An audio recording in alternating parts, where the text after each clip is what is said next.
Hey guys. Okay, so I want to talk about how my date went last night.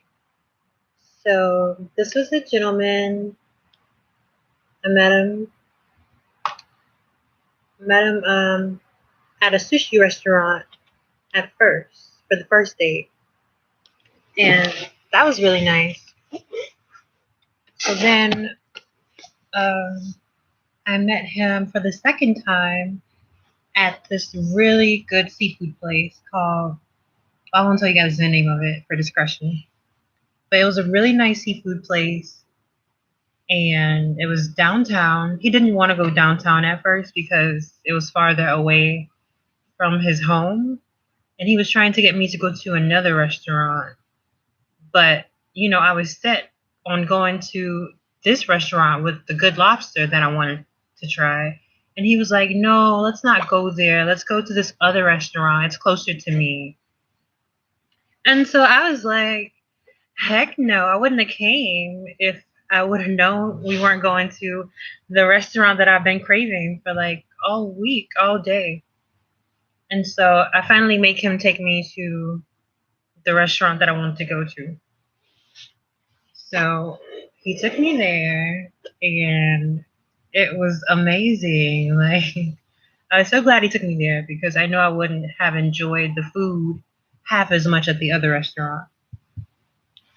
So I was super excited he took me there. And um, so there was a bunch of bars in the area. So he knew a bunch of restaurants to go to, and he wanted to go to this place afterwards. It was some trashy bar. It wasn't trashy, but it was just not. It wasn't an upscale bar. It reminded me of a bar on Bourbon Street in New Orleans. But this bar had all types of people there, and there was reggae music playing. It was reggae night, and so we danced and had fun. The bartenders were super mean. I didn't even trust my drink there. Like I didn't trust my drink there. I only took like one sip of it because we went to the dance floor to dance and came back to the bar, and the drinks were still there. And I never leave my drink like that. So regardless of who I'm out with. So we danced, and I think he really liked dancing with me. That was really nice. So, so after we danced, we went to this other bar where we got another drink. I didn't drink it that much, but yeah. So then, he was talking about going back to his place, of course, which most of the times that's like, what guys do. They try to get you back to their place. So I was telling him, for our second date, I feel like we should get to know each other more before I go back to his place. So he was like, "Oh, honey, it's okay. Like, I'll sleep on the couch and it'll be okay," and that type of thing. So I was like, "No, I was like, I feel more comfortable going back to my house." And hi. I told him I feel more comfortable going back to my house, but it didn't work out that way. So we hop in the Uber, and supposedly we're on the way to his house, but he realizes he put in his cousin's address, who he went to the game with earlier that day, a football game with, college football game, and we're going back to his cousin's house instead. So he was like arguing with the Uber driver about where to go because Uber drivers aren't taxis. With Uber drivers, you put in the destination and they're going to bring you to the destination that you put in the beginning.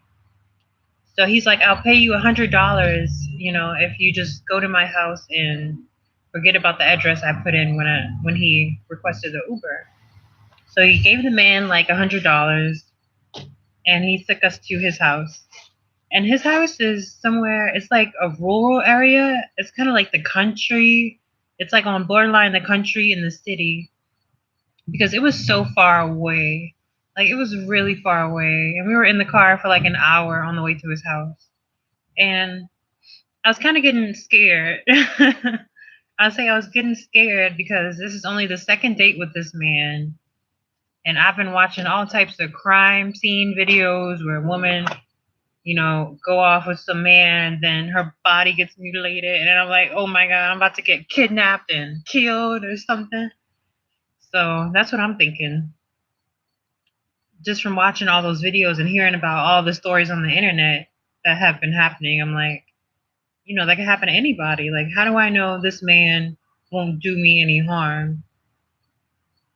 That's a question every woman should ask on a second date where a guy's trying to take you back to his house. Like, how do I know this man isn't a mass murderer or something? So there's no way you can tell except for intuition. But I'm sure people that aren't living today who went to some guy's home on the second date, had intuition too. But I don't know. Didn't work out maybe. I don't know. I don't know if they didn't listen to the red flags. I don't know if the person was that charming to where they didn't have any signs that they were to cause the person harm. So, on a positive note, I'm thinking positive, not trying to be naive about the situation. So we're at his home. His home is it's it's big. It's 2 stories. But, I wasn't really impressed with it because it was so, I mean, he's living there by himself and it's so like empty. Like there was nothing in the refrigerator. The refrigerator had duct tape around it. The refrigerator had duct tape around the handle where it was wrapped around it. And I made a joke like, why is your refrigerator like taped up like that? I was like, is that where you hide the dead bodies? I was like, that's where you put the dead bodies, huh? So I took the tape off the refrigerator because that's like creepy to me. A guy has duct tape around his refrigerator and everything in the house is fine. So I opened up the refrigerator and it's an awful smell. It's all empty, but it has like brown stains all over it. It looks like kind of like it looks like blood stains. You know how blood turns brown when it's old? But he hunts. He hunts deer and ducks and animals. It's like I said, his house is in like a rural area where you can see the stars at night on the outside. So yeah, that kind of creeped me out. But I knew, I mean, now that I think about it, that's not human blood. It was probably animal blood. But like I said, you never know because I don't really know this man. But what else? Okay, so he puts on some music and he takes me outside to his patio and he has the chairs, like chairs how you lay out to get a suntan in the pool. He had chairs there. And so we were holding hands and looking up at the stars. Um I didn't like that for some reason. I was like, I know this should be romantic, but it feels kind of awkward just like looking at the stars like yeah, they're beautiful. Yeah, they're nice. But like what the heck? Okay, so another good thing about the house, he has a huge pool. His pool is like the size of a hotel pool. So basically, like his pool, I was excited about the pool because I love pools at home, but it was extremely dirty. Like you can't use it. It was really dirty, really toxic, all types of stuff in it. And I really couldn't see it because it was pitch black at night in his backyard. But I was looking at it. He had a flashlight. I was looking at it. And the pool, it was so disgusting. But I was like, you gotta clean that so I can get in it in the summertime. So yeah. So if a person's living by themselves in a house, they usually don't take care of the pool because I know it's a lot of maintenance. But this house was the type. You know those like old houses where um like some people have like the deer on the wall, like the deer on the wall and the wood structure around, and like the carpet, like old carpets. Houses don't really have carpets nowadays. Everybody's doing like the hard wood floors, especially for the modern type houses. So you can tell it's a little bit older. But I didn't see a lot of the house as much as I wanted to, because I didn't like the fact that I'm being I was being chill about it, but he took me to his house against my will. Like, it's my pet peeve when men don't listen to me. Like they don't think I don't know if they don't think I'm serious about what I'm saying, or if they just disregard and just like focus on their own wants. But I specifically told him, like, I don't feel comfortable going to your house in a nice, direct, feminine way. I don't feel comfortable going to your house. And the second time knowing you, but he took me there anyway. So my phone was dead. I was about to take another Uber before I got into his car, and he was like, "Don't do that." I was about to take another Uber and let him go in that Uber alone. He was like, "Don't do that." So my phone was on 3% when I was trying to take the other Uber before I got into the Uber with him. And so when I got to his house, I was like, I want to charge my phone. So I charged my phone, and I was just waiting till I got enough juice to call an Uber to go back to my house. Because I was not spending the night there. Like, I didn't feel, safe. I didn't trust him enough to sleep, like to be in a deep sleep. Like, my instincts weren't going to let me do that, to be in a deep enough sleep at his house. Because, yeah, I knew he would have tried it and it would have been awkward. And yeah, so I just called the Uber. Like, I was like within 30 minutes of being there. And I told the Uber, like, come quick or whatever. So I told him I needed to use the bathroom. And then I saw the Uber was outside. So I just walked out the door and took the Uber. It's so funny. Like, I didn't even tell him bye or anything. But I walked out and took the Uber. And that was that. So I had a really good sleep when I got home. But I had drank a lot. They had these little small mini alcohol bottles at the crib, so I took some of those before I left. You know how the mini alcohol bottles that you drink on a plane? And I did not take them off the plane. I found them. Somebody else had them at the home. Don't come for me. So I took those mini alcohol bottles thinking like, okay, if this is too bad, I'm just gonna down all these mini alcohol bottles and be drunk and not listen to anything he says. But I took all of the alcohol bottles. I had about six in my purse. I took all of them except one. One I gave it to this other girl. She said she was going through a breakup in the bathroom. I was like, oh, here, take a bourbon. So I kind of regret that today because I woke up and I puked. I puked right before I went to bed. I tried to lay down and then it started coming up. So I puked and I had Pinot Grigio all night. And yeah, after I did that, yeah, I slept like a baby up until 1 o'clock. Woke up at like one something,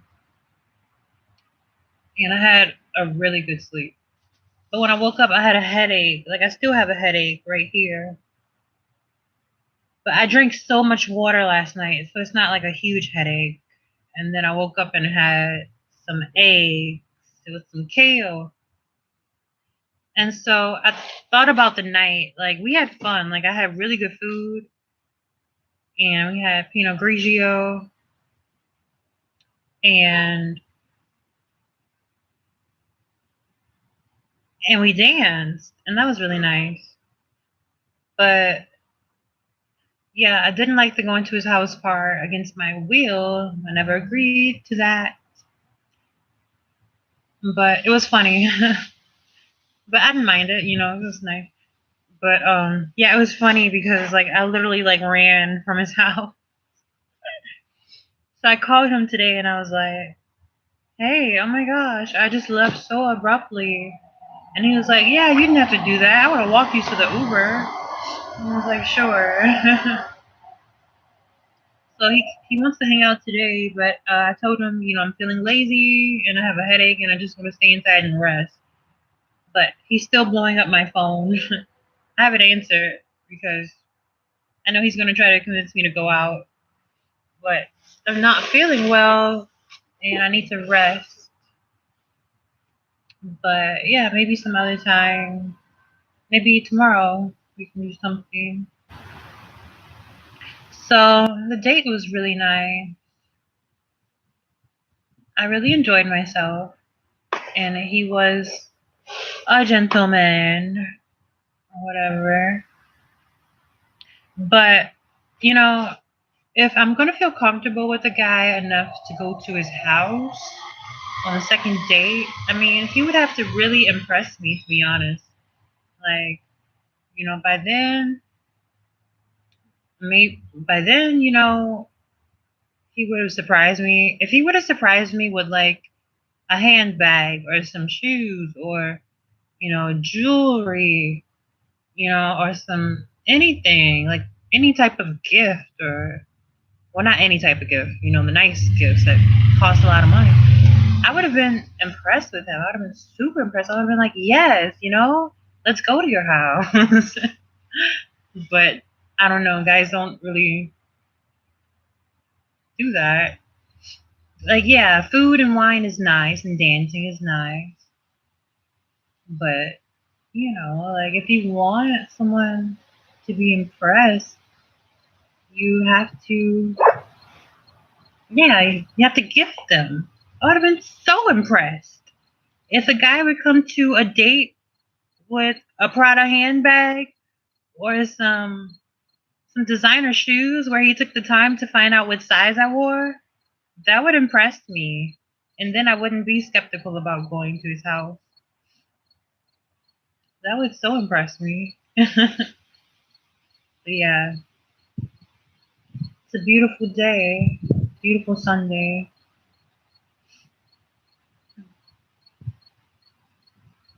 So yeah, you guys comment and tell me how you feel about how my date went. Yeah, I had a nice time, and I will go out with him again. But I'm going to try to convince him to, even though I shouldn't have to, I'm going to try to get him to treat me, treat me to something nice besides food and dinner. Like, I know he wants to take me grocery shopping, which I really do need to do. But I'm really tired and I don't feel like going today. So yeah, that's my dating experience on date 2, coming from you live from the couch on the porch. And then we're gonna be moving on to date 3, and then date 4, and then date 5. We'll see. If he even makes it that far. Alright, see you guys later.